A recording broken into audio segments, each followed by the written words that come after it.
Et cette séance de libération, c'est une séance très particulière,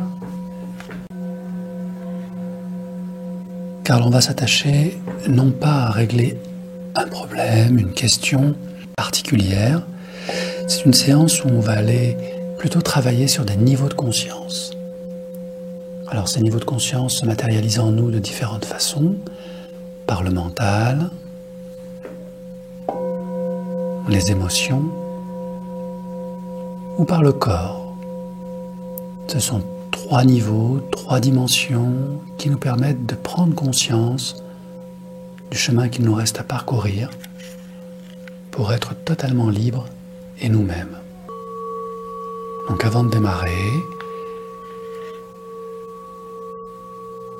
on se connecte à son corps par la respiration, en prenant une profonde inspiration, confortablement installée, et on nettoie le ventre en soufflant par la bouche. Voilà.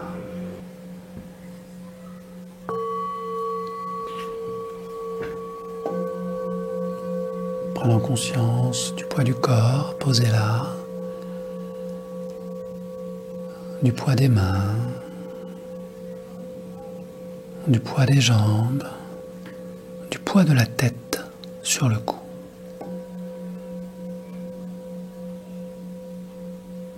Toute cette lourdeur, cette pesanteur nous donne à penser que notre corps, au-delà d'assurer notre survie, a aussi une mission de stockage de notre histoire de vie. Et lorsque l'on sature, lorsque les choses nous prennent la tête, lorsqu'on en a plein le dos,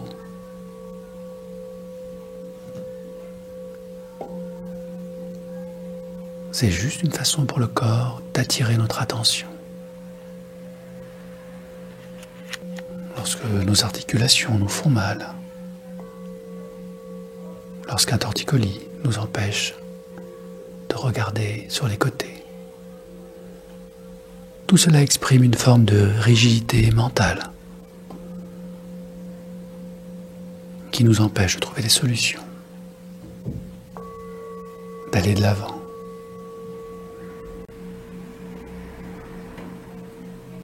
De la même manière, on peut avoir le ventre noué, mal au cœur, avoir le tournis, transpirer, avoir des insomnies. Tous ces symptômes extérieurs sont révélateurs de processus intérieurs que nous allons décrypter ensemble aujourd'hui. Décrypter, conscientiser et sublimer. Et quel que soit le niveau de relaxation atteint par le corps, une part de vous reste totalement connectée à ma voix. Car je m'adresse à cette conscience supérieure, au-delà des mots, des sensations, qui sait tout de nous.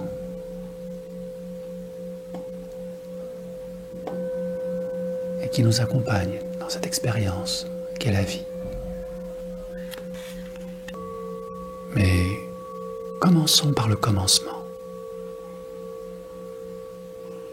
C'est l'histoire d'une personne qui voulait construire une maison.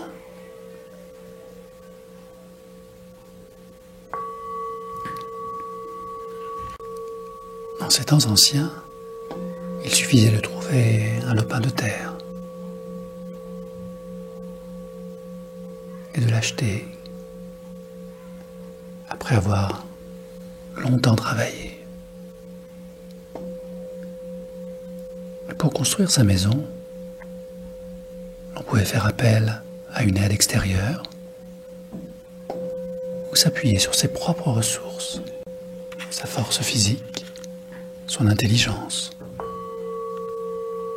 son émotionnel, sa chance. Et tout ce que la nature mettait à notre disposition. Alors nous sommes comme cette personne qui souhaite construire une belle grande maison pour y abriter sa vie, sa famille. Et la voici qui commence par délimiter le terrain sur lequel elle va commencer à travailler.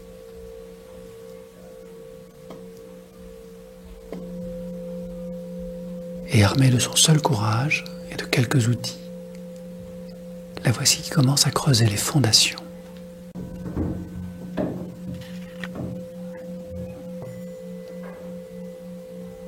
Respectant les terrains délimités, elle creuse la terre, charrie des pierres, et jour après jour, les fondations apparaissent.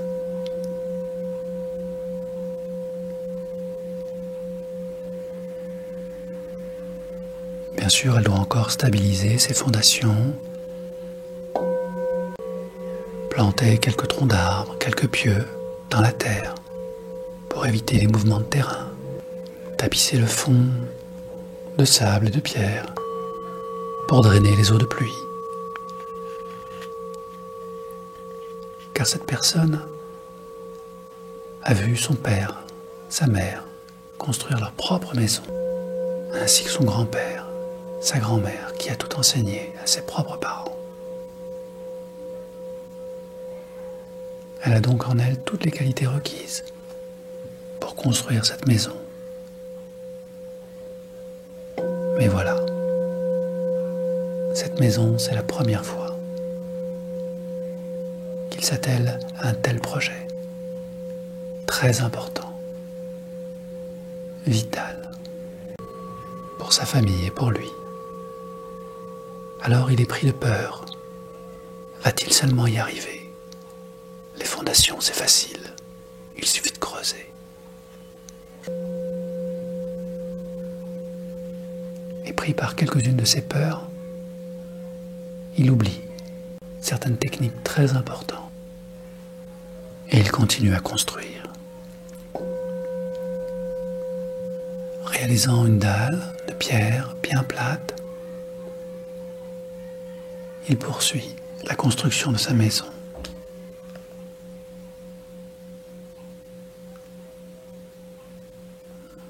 Et le voici qu'il met en place le plancher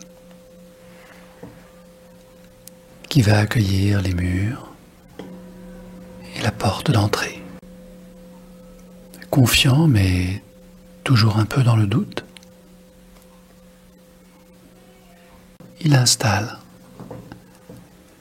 les premières rangées de pierres, de rondins,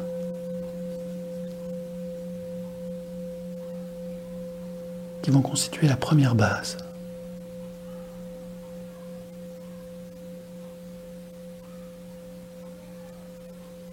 Pour ce faire, il demande de l'aide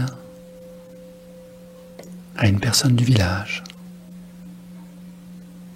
Mais il n'a pas d'argent pour payer cette personne. Mais il ne dit rien. Et la personne vient aider. Car c'est important de s'entraider lorsqu'on construit sa maison. Les murs montent. La porte d'entrée est presque installée. Et cette personne n'ose pas dire à l'aide du village qu'il n'a aucun moyen de le payer. Et voici que la culpabilité le ronge. Car il a vraiment besoin de lui. Sans sa force et son intelligence, il pense qu'il n'arriverait pas au bout de son projet. Alors il installe les fenêtres. Et lorsque la base du toit apparaît, un sentiment de honte l'envahit. Comment vais-je bien pouvoir payer cet homme qui m'aide de tout son cœur, de toute sa force, de toute son intelligence?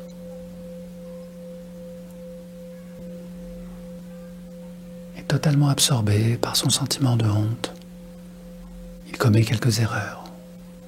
quelque malfaçon qu'il ne perçoit pas, trop concentré sur sa culpabilité et sa honte.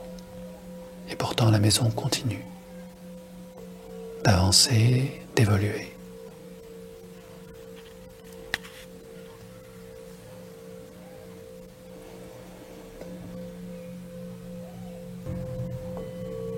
Les premières charpentes pour le toit sont installées dans la chaleur d'un printemps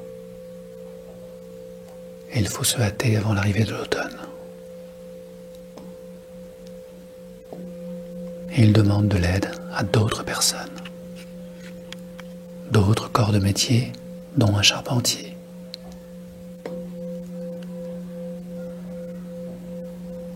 Qui accepte de contribuer au projet. Il sera payé plus tard. Et voici qu'une petite équipe se met en place.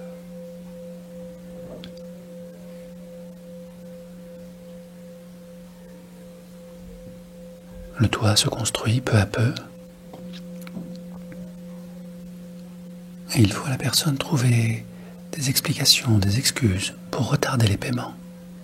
Que de mensonges. Pour permettre à sa maison d'exister.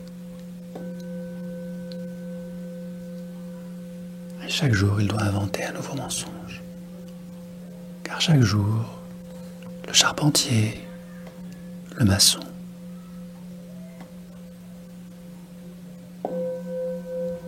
les petites mains lui réclament un peu d'argent, un échange, une contribution. Et à chaque fois, il trouve une excuse, un argument, expliquant qu'il paiera plus cher lorsque la maison sera terminée. Que tout le monde sera satisfait.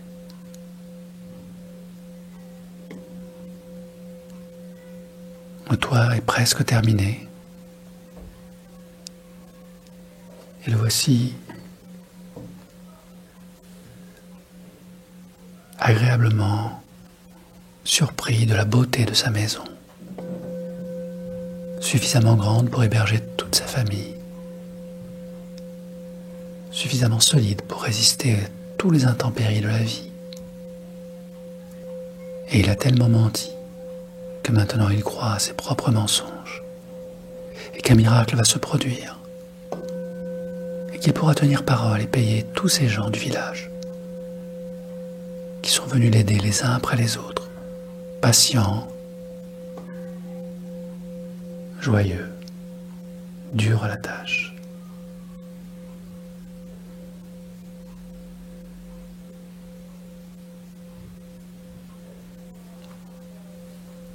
Lorsque la maison est terminée, toute l'équipe se réunit et il leur dit d'un ton assuré: revenez demain matin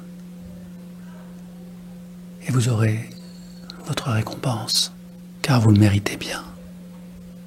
Sans vous, je n'aurais jamais pu construire cette belle maison. Et alors que la nuit tombe, assis sous les étoiles sur le porche de sa maison,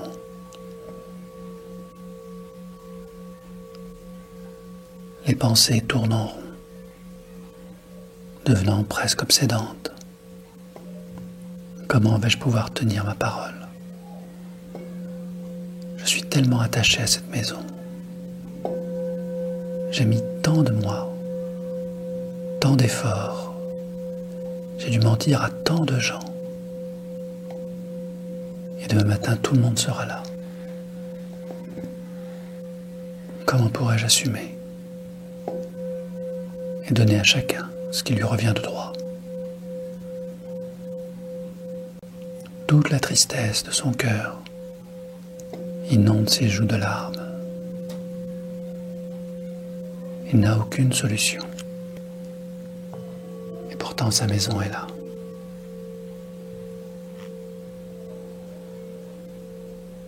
Alors, au premier chant du coq, au petit jour, une idée, une intuition, une force puissante en lui émerge. Et avant le lever du soleil, il met le feu à sa maison. il décide de tout brûler. Toutes ses peurs, toutes ses culpabilités, toute sa honte, tous ses chagrins, tous ses mensonges, toutes ses illusions, et enfin tous ses attachements partent en fumée. Les flammes montent très très haut, tellement haut que les premiers habitants du village, qui se lèvent tôt, perçoivent la fumée dans la forêt, que le signal d'alarme est donné, que tout le monde se précipite pour constater l'horrible réalité. La maison sur laquelle tout le monde avait plus ou moins travaillé, qui d'une poignée de porte, qui d'une fenêtre, qui d'une belle décoration, tout cela vient de disparaître, en fumée, en cendres.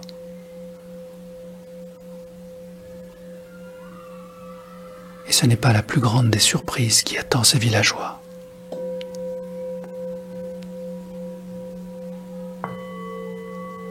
Car voyant le propriétaire posé là, calme et serein, un sourire aux lèvres, le cœur léger, il s'étonne d'un tel comportement. Eux qui étaient venus pour le réconforter, le rassurer, lui témoigner leur affection et leur amitié.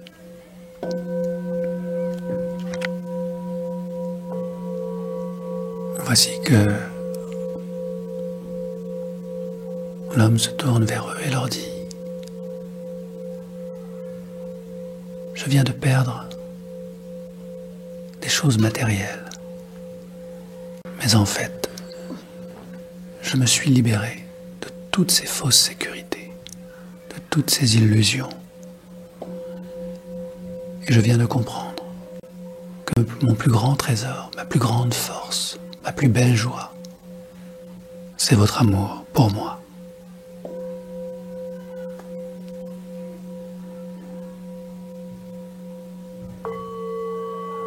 Alors sachez que je n'ai pas le moindre sou, aucun moyen de vous payer tout ce que je vous dois, et que cette maison, c'est moi qui l'ai brûlée, car je ne la méritais pas.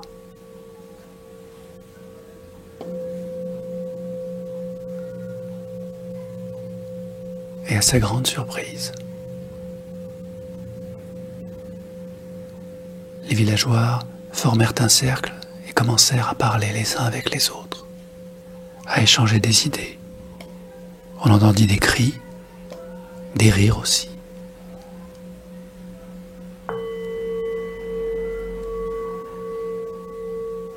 Un grand conciliabule.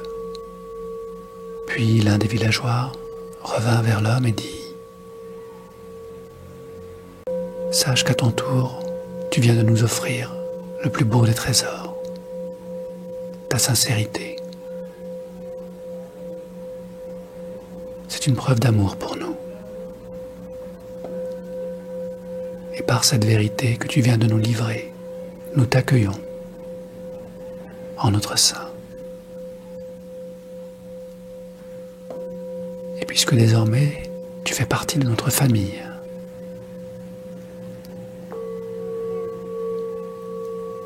nous bâtirons une nouvelle maison dont les fondations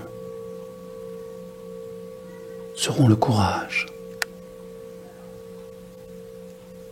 la joie, le partage,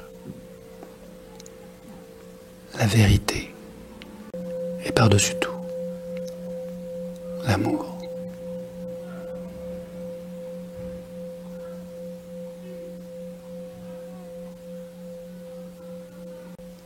L'homme se mit à pleurer de gratitude.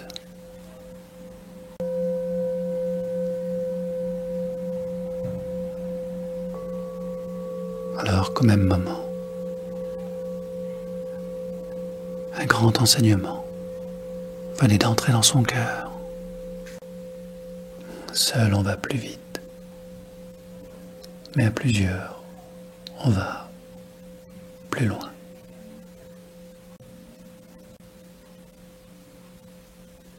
Et ces larmes de joie libèrent en lui, en son corps, toutes ces vieilles mémoires, tous ces vieux désirs de contrôle, renouant le dialogue avec son esprit, son cœur et son cœur, et son corps et son cœur, et son cœur dans son corps, retrouvant une paix nouvelle, léger, un parfait équilibre, léger.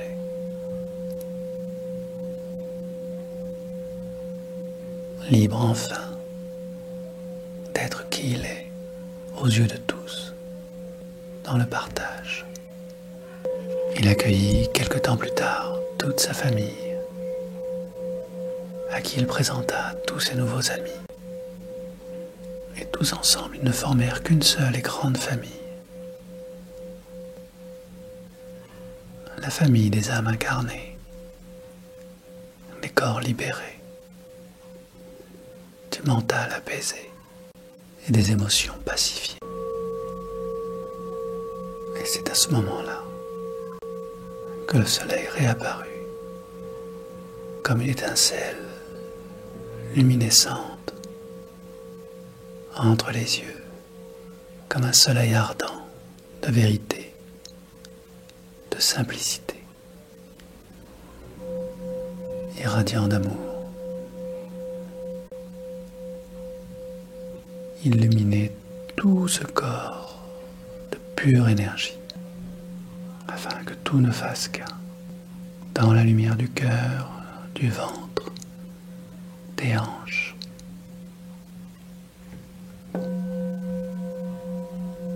Permettant la souplesse, la légèreté, l'efficacité et la sérénité. Car la maison est belle, forte, spacieuse, libre d'accès, nettoyée, purifiée, apaisée. Et notre corps est notre maison, et l'on prend soin de sa maison.